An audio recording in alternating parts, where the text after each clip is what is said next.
မိကာဆာကအာမင်ကိုမထားခဲ့ပဲအဲ့ချိန်အာမင်ကအကြံတစ်ခုကိုစဉ်းစားမိလိုက်ပါတယ်ထူးဆန်းတဲ့တိုက်တန်ကိုအသုံးချမယ်ဆိုတဲ့ယူမိုက်တဲ့အကြံစီကိုလုံးမလုံးမိကာဆာနဲ့ကိုနီကိုဆုံးဖြတ်ခိုင်းပါတယ်ထူးဆန်းတဲ့တိုက်တန်ကသူတို့ကိုယ်တော်ကယူမဆိုင်ပဲတခြားတိုက်တန်တွေကိုတိုက်ခိုက်နေတာကြောင့်အဲ့ဒီတိုက်တန်ကိုရိတ်ခါထောက်ပံ့ရေးစခန်းနာမြားခေါ်သွားမယ်လို့အကြံပေးလိုက်ပါတယ်မိကာဆာနဲ့ကိုနီသာအဲ့ထူးဆန်းတဲ့တိုက်တန်ရဲ့ဘေးကတိုက်တန်တွေကိုတပ်ပြီးထူးဆန်းတဲ့တိုက်တန်ကအခြားတိုက်တန်တွေကိုတေချာပေါက်လိုက်ချမှာဖြစ်လို့အနေရရှိပေမဲ့ရိတ်ခါစခန်းနာကတိုက်တန်တွေကိုရှင်းပြနိုင်မှာမဟုတ်လို့မိကာဆာကလက်ခံလိုက်ပါတယ်ကိုနီလည်းလက်ခံလိုက်ရပြီးအဲ့ချိန်ဂျန်တယောက်လည်းတိုက်တန်တွေကတေဆုံးသွားတဲ့သူတွေကိုအာရုံရောက်နေတာဖြစ်လို့အဲ့ချိန်ရိတ်ခါစခန်းကိုသွားရင်အခွင့်အရေးရတာဖြစ်လို့အားလုံးကိုသွားဖို့ပြောလိုက်ပါတယ်ကျန်တဲ့သူတွေလည်းဂတ်တွေမကုန်ရင်ဆက်သွားဖို့ဆုံးဖြတ်လိုက်ပြီးတစ်ဖက်မှာလည်းမိကာဆာကအနားမှာရှိတဲ့တိုက်တန်တွေကူရှင်းပေးလိုက်တာကြောင့်ထူးဆန်းတဲ့တိုက်တန်လည်းရိတ်ခါစခန်းရှိမျက်စိကျသွားပါတယ်ကျန်ကြောင်အကုန်လုံးကတူဝေမနေပဲရှစ်ဆက်သွားနိုင်ကြပြီးမာကိုလည်းကျေးဇူးတင်တဲ့အကြောင်းကျန်မှာခေါင်းဆောင်နိုင်တဲ့အရေးချင်းရှိတဲ့အကြောင်းချီးကျူးလိုက်ပါတယ်အချို့ကတော့ကြာရှုံးရင်ရိတ်ခါစခန်းစီကိုအောင်မြင်စွာဝင်လာနိုင်ခဲ့ကြပါတယ်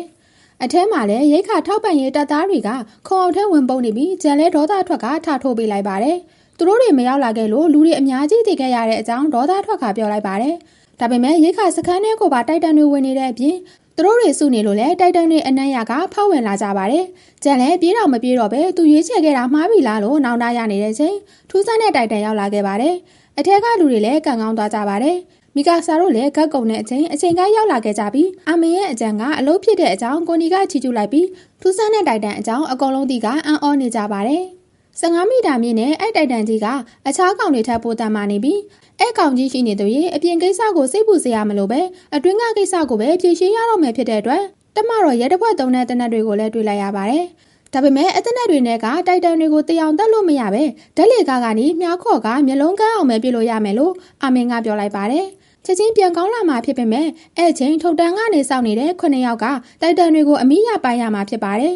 ်အဲ့လူတွေကိုလည်းတိုက်ရိုက်ခိုက်ရဲ့အကောင်းဆုံးသူတွေကိုရွေးချယ်ထားမှာဖြစ်ပြီးသူတို့တွေအစီအစဉ်အောင်မြင်မှုနဲ့အသက်ရှင်ဖို့ကအဲ့လူတွေအပေါ်မူတည်နေတာဖြစ်ပါတယ်အာမင်ကသူ့ရဲ့အစီအစဉ်အလုပ်ဖြစ်မဖြစ်ကြောက်နေပေမဲ့တခြားရွေးချယ်စရာလည်းမရှိပဲအာမင်ရဲ့မှန်ကန်တဲ့ဖြည့်ရှင်းမှုကိုရှာဖွေနိုင်ခြင်းကြောင့်အီရန်နဲ့အတူအသက်ရှင်ဘူးတယ်လို့မိကာဆာကပြောလိုက်ပါတယ်ပြီးတော့သူတို့ရဲ့အစီအစဉ်ကိုစလိုက်ကြပြီးလူရင်းအားများများနဲ့ဓာတ်လေကားကနေမြားခေါ်နေပြီးတိုက်ခိုက်မဲ့သူတွေကလည်းအချိန်ကိုက်တိုက်ခိုက်နိုင်အောင်ထုတ်တန်းတွေပေါ်ကနေအသင်းဆောင်နေကြပါတယ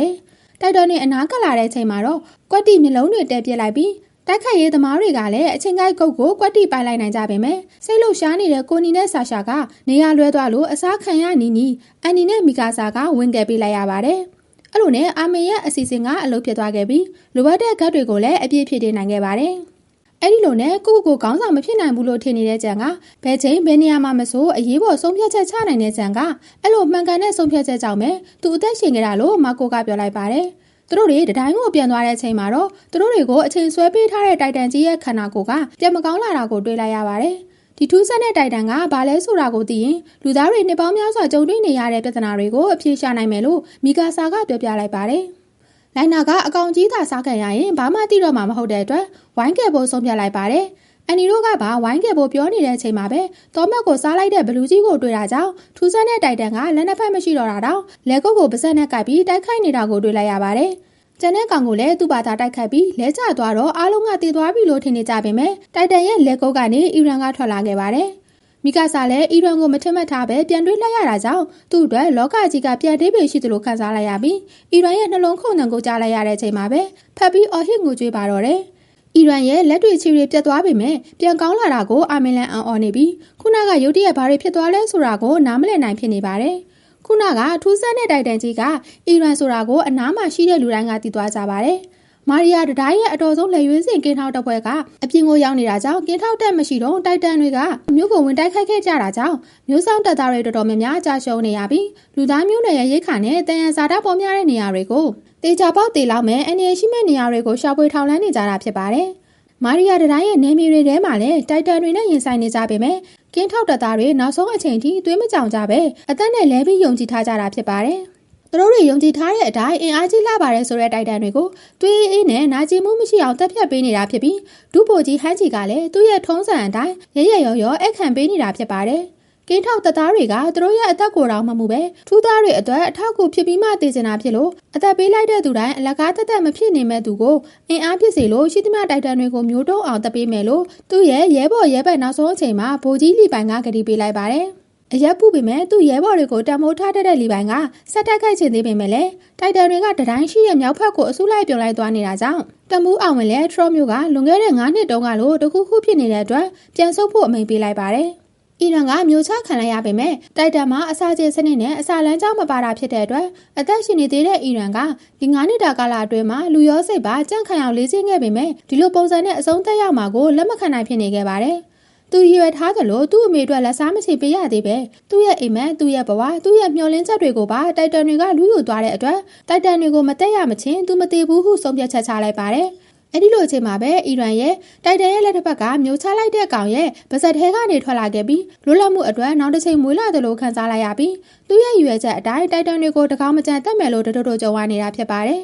အဲစကားကိုသတိလစ်နေတဲ့အီရန်ကကြောင်ကရမ်းပြောနေပြီးအနားမှာရှိနေကြတဲ့စစ်သားတွေကကြားသွားကြပြီးအကုန်လုံးတက်ပြစ်မယ်ဆိုတဲ့စကားကြောင့်အထင်လွဲသွားကြပါတယ်။တိုက်တန်တွေကိုတက်တဲ့ဓာတ်နဲ့သူ့ကိုရွက်ထားကြပြီးရှိသမျှတပ်သားတွေကသူ့ကိုမကောင်းဆိုးဝါးတကောင်လို့ဝိုင်းရွက်နေတာကြောင့်အီရန်လည်းနားမလည်နိုင်ဖြစ်နေပြီးအီရန်ကြောင့်အကုန်သိနေတဲ့ဂျန်တို့ကလည်းဘာမှမပြောဘဲလှုပ်ဝက်ထားရမယ်လို့အမိန့်ပေးခံထားရတာဖြစ်ပါတယ်။ဟာနက်ကတော့တစ်ချိန်ကသူကယ်ပေးခဲ့တဲ့ကလေးတွေကခုဆိုရှေ့တန်းမှာရောက်နေကြပေမဲ့တိုက်ခိုက်ရေးမှာကြံ့ကျင်တဲ့မီကာဆာအခြေအနေကိုကောင်းကောင်းဆုံးဖြတ်နိုင်တဲ့အီရန်ညံကောင်းတဲ့အာမင်တို့ကဘာမှဖြစ်မှာမဟုတ်ဘူးလို့ယုံကြည်ပေးနေပါတယ်။ဒါပေမဲ့အဲ့အခြေအနေမှာသူတို့၃ယောက်ကိုမျိုးဆောင်တပ်ဖွဲ့ကအင်အားအလုံးရင်းနဲ့ဝိုင်းထားကြပြီးဖြစ်ပြီးအီရန်ကိုကာကွယ်ပေးနေတာကပုံကံမှုဖြစ်တဲ့အတွက်သူတို့မေးတာကိုသာလည်းရင်ဗိုလ်မှူးကတခါတည်းအမြောက်နဲ့ပြင်မှာဖြစ်ပါတယ်။အီရန်ကိုလူလားတိုက်တန်လားလို့မေးနေပေမဲ့ဘာလို့မေးနေတာလဲနားမလည်ပေမဲ့လည်းသူကတိုက်တန်တကောင်ရဲ့ကိုယ်ထဲကနေထွက်လာတဲ့အပြင်လူသားတွေရဲ့အနေအကောင်လို့ပါဆက်ဆံခံနေရတဲ့အပြင်တပ်သားတွေကပါသူ့ကိုအခွင့်အရေးရတော့တပ်ဖြစ်ဖို့ပါပြောနေကြတာဖြစ်ပါတယ်ဒါပေမဲ့ရာစုနှစ်တခုရဲ့အတော်ဆုံးမိကာစာကကာကွယ်ပေးနေတာဖြစ်ပြီးတက်လာတဲ့ကောင်မှန်သမျှကိုအသားတွေလှီထုတ်ပစ်မယ်လို့ကြုံဝါနေတာကြောင့်ဘယ်သူမှရှေ့မတိုးရဲဖြစ်နေပြီးမိကာစာရဲ့စွမ်းရည်ကတပ်သားအယောက်100မကတမိုးရှိနေတဲ့အတွက်လူသားတွေဘက်ကလည်းကြီးမားတဲ့ဆုံးရှုံးမှုရှိစေမဲ့အတွက်အမြောက်တွေနဲ့မပစ်သေးပဲစောင့်ကြည့်နေတာဖြစ်ပါတယ်မိကာစာလည်းအီရန်ကိုထိရင်ဘဲကောင်ကိုမစိုးစမုံတုံးပြမှာဖြစ်တဲ့အတွက်ပြည်ပြည်လဲဖြည့်ရှင်းလို့ရမှာမဟုတ်ပဲဘာတကူမှနားမလည်တဲ့အီရန်ကလည်းဘာဖြစ်လို့သူ့လက်ပြန်ပေါက်နေရတာလဲနားမလည်နိုင်ပဲဖြစ်နေပါတယ်ဒါပေမဲ့သူမဖြေလိုက်ရင်လည်းအာမင်နဲ့မီကာဆာကပါဒုက္ခရောက်သွားမှာဖြစ်တဲ့အတွက်သူကတိုက်တန်မဟုတ်ပဲလူသားတစ်ယောက်သာဖြစ်တဲ့အကြောင်းပြောပြလိုက်ပါတယ်။ဘလို့ပဲဖြစ်ဖြစ်ပြစ်မိန်ပေးလိုက်မှုကြောင့်မီကာဆာအီရန်ကိုပြေးဖို့ဆွဲခေါ်နေရင်အဲ့ချိန်အီရန်ကသူ့လေပင်ကတော့ကိုမြင်လိုက်ရပါတယ်။တော့ကိုမြင်လိုက်ရတဲ့အချိန်လဲသူ့အဖေပြောခဲ့တဲ့စကားအတိုင်းမြေရောက်ခန်းကိုသွားရမယ်လို့ဝိုးတို့ဝါဒမြင်အောင်မိနေပါတယ်။သူ့ကိုထိုးပေးတဲ့ဆေးကလည်းမှတ်ညံတွေကိုဝေဝါးစေတဲ့ဆေးဖြစ်ပြီးအဲ့ဒီဆေးကြောင့်အီရန်ကပြန်မမိတာဖြစ်ပြီးမျက်ရည်တွေကြားကနေမြေအောက်ခန်းကိုရောက်အောင်သွားဖို့ဒီအစွမ်းကိုဘယ်လိုသုံးရမလဲဆိုတာလည်းမှတ်ညံတွေကပြပြသွားမှာဖြစ်ပြီးအရာအလုံးရဲ့အမှန်တရားကိုသိရဖို့မီကာဆာနဲ့အာမင်ကိုကာကွယ်ဖို့ဒီစွမ်းကိုကျွမ်းကျင်အောင်လုပ်ဖို့သူ့ဖေရဲ့စကားကိုပြန်မှတ်မိသွားပြီးအီရန်ကသူ့ရဲ့လက်မကိုကိုက်ပစ်လိုက်ပါတယ်မိုးကြိုးပစ်လိုက်သလိုအဝါရောင်အလင်းနွမ်းတွေပေါ်ထွက်လာပြီးကြီးမားတဲ့အယိုးတွေနဲ့လက်တစ်ဖက်ထွက်လာခဲ့ပြီးအမြောက်ဆန်ကိုတားထားပါတယ်လူတွေအားလုံးရဲ့အမြင်မှာခန္ဓာကိုယ်တစ်ပိုင်းတစ်စနဲ့တိုက်တန်ကြီးပေါ်လာတာကိုမြင်လိုက်ရပါတယ်။ဒီနေ့ကတော့အပိုင်း9ကိုတင်ဆက်ပေးမှာဖြစ်ပြီးအပိုင်း6ကိုမနေ့ဖြန်မှတင်ပေးသွားမှာဖြစ်ပါတယ်။ကျမရဲ့ channel လေးကို subscribe လေးနှိပ်ပြီးတော့လက်မလေးတယောက်တစ်ချက်စီနဲ့ comment လေးတယောက်တစ်ကြောင်စီမှန်းခဲ့ပေးကြပါအောင်ရှင်။